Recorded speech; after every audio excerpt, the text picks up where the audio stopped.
పెద్దాపురం మండలం కాండ్రకోట గ్రామంలో నీట మునిగిన పంట పొలాలను ఏపీసీసీ చీఫ్ వైఎస్ షర్మిలారెడ్డి పరిశీలించారు.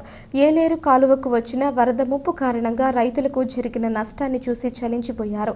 కేంద్ర రాష్ట్ర ప్రభుత్వాలు తక్షణం రైతులకు ఆదుకునేందుకు చర్యలు తీసుకోవాలని డిమాండ్ చేశారు.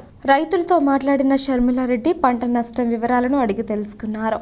ప్రకృతి విపత్తులు, వరదలు సంభవించినప్పుడు రైతులు తీవ్రంగా నష్టపోతున్నారని, వారిని ఆదుకోవడానికి ప్రభుత్వం సరైన చర్యలు చేపట్టడం లేదంటూ ఆగ్రహం వ్యక్తం చేశారు. ఈ సందర్భంగా ఆమె మాట్లాడుతూ ఎకరాకు 10,000 కాదు 25,000 రూపాయల పరిహారం తక్షణం ఇవ్వాలన్నారు. ఏలేరు ఆధునీకరణపై దివంగత ముఖ్యమంత్రి డాక్టర్ వైఎస్ఆర్కు ఉన్న చిత్తశుద్ధి చంద్రబాబు, జగన్లకు లేదని విమర్శించారు. ఏలేరు రైతులను నిండా ముంచిందని, 1000 ఎకరాలు నీట మునిగాయి అంటే దానికి కారణంగా రాష్ట్ర ప్రభుత్వాలేనని ధ్వజమెత్తారు. ఏలేరు మరమ్మతుల మీద ఎవరూ దృష్టి పెట్టలేదని, మరమ్మతులు లేక రైతులు దారుణంగా నష్టపోయారని, ఒక్కో రైతు ఇప్పటి వరకు 30,000 వరకు పెట్టుబడి నష్టపోయారని ఆవేదన వ్యక్తం చేశారు. పెట్టిన పెట్టుబడి మొత్తం వరద పాలైందని, ఈ నష్టానికి ప్రభుత్వం సమాధానం చెప్పాలన్నారు. వైఎస్ఆర్ హయాంలో ఏలేరు ఆధునీకరణ పనులు చేపట్టారని, 135 కోట్లు కూడా విడుదల చేసి పనులు కూడా మొదలు పెట్టారన్నారు.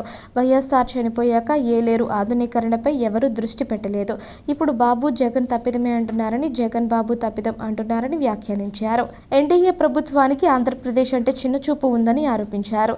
దీనికి ముందు రాజమహేంద్రవరం చేరుకున్న ఆమెకు డీసీసీ అధ్యక్షుడు టీకే విశ్వేశ్వరరెడ్డి ఆధ్వర్యంలో నగర కాంగ్రెస్ అధ్యక్షుడు బాలేపల్లి మురళీధర్, కాంగ్రెస్ శ్రేణులు ఘనంగా స్వాగతం పలికారు. కాకినాడ జిల్లాలో పెద్దాపురం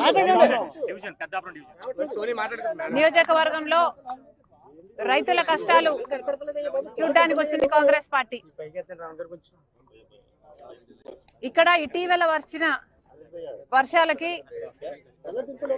ఏలేరు రిజర్వాయర్ ఎగువన నిండిపోయి గేట్లు ఎత్తేస్తే అంత వరదకి ఉన్న కెనాల్ కెపాసిటీ తట్టుకోలేక, సరిపోక, సామర్థ్యం సరిపోక గండ్లు పడి మొత్తం రైతుల పొలాల మీదకి వచ్చిన పరిస్థితి ఇక్కడ చూస్తున్నాం. 100 ఎకరాలలో ఈ రైతులే, ఇక్కడ నా చుట్టూ ఉన్న రైతులే 100 ఎకరాలలో నష్టం జరిగింది.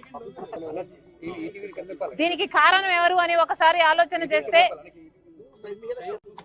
మొట్టమొదటిగా ఏలేరు కెనాల్ వర్క్స్ మోడర్నైజేషన్, ఆధునీకరణ జరగకపోవడం వల్ల ఈరోజు ఇంత విపత్తు, ఇంత ఘోర విపత్తు ఇక్కడ చూస్తున్నాం.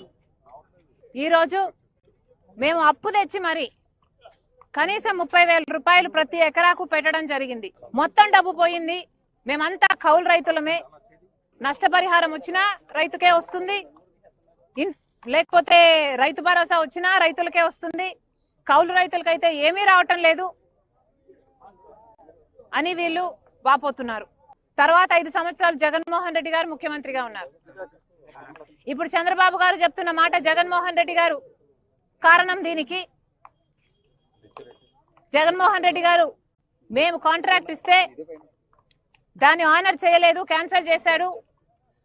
పోనీ ఆయన వేరే పనులు చేశారా అంటే చేయలేదు, కాబట్టే ఈ ముప్పు వచ్చింది అని చంద్రబాబు గారు చెప్తున్నారు. మరి దీన్ని జగన్మోహన్ రెడ్డి గారు ఏం సమాధానం చెప్తారో చెప్పాలి. జగన్మోహన్ రెడ్డి గారిని అడుగుతున్నాం. రాజశేఖర రెడ్డి గారి జలయజ్ఞంలోని ప్రాజెక్టులు, ఆయన 54 ప్రాజెక్టులు జలయజ్ఞంలో మొదలు పెడితే 42 ప్రాజెక్టులు ఇంకా మిగిల్చి వెళ్తే, ఆ 42 ప్రాజెక్టులని 6 నెలల్లోనే పూర్తి చేస్తానన్నాడు జగన్మోహన్ రెడ్డి గారు. అవి పూర్తి చేయకపోగా ఉన్న ప్రాజెక్టులను కూడా కనీసం మెయింటెనెన్స్ కూడా చేసింది కాదు జగన్మోహన్ రెడ్డి గారి ప్రభుత్వం.